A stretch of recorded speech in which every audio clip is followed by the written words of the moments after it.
I talked earlier tonight with George from his famed North Hollywood shop. He was the first one to come over and, well, how does this work, George?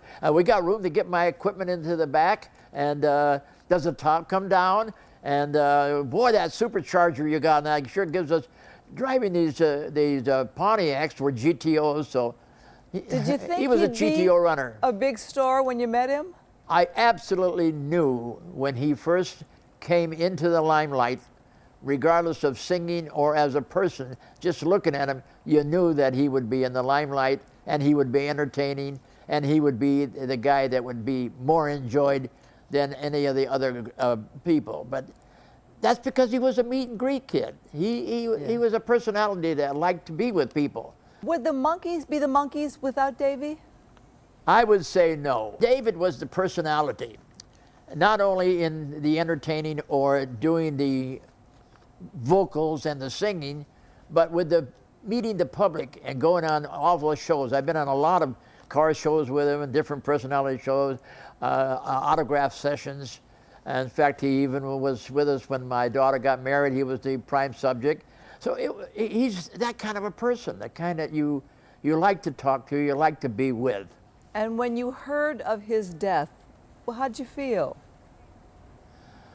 Well, it has to give me a cringe because we were so closely related with all the things that we did with the car, as well as him personally. I mean, when they put the star on the ground, we come up with him when he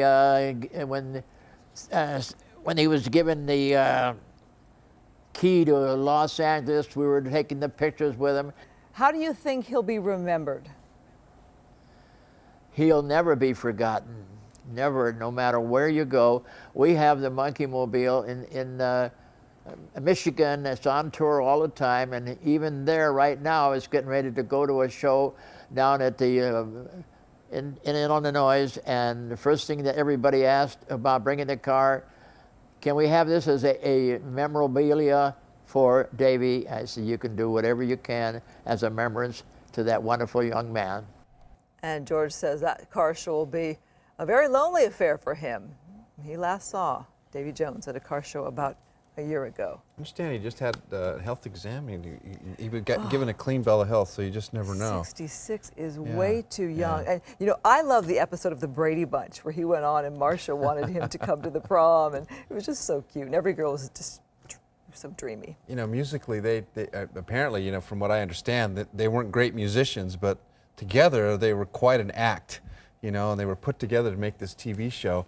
And a little known fact, Michael Nesmith was like the father of music videos. He was one of the first people to create a music video. And, you know, Davy Jones and them got together every once in a while, but they weren't close after the TV show was over. But I've heard him called the first boy band. That's funny.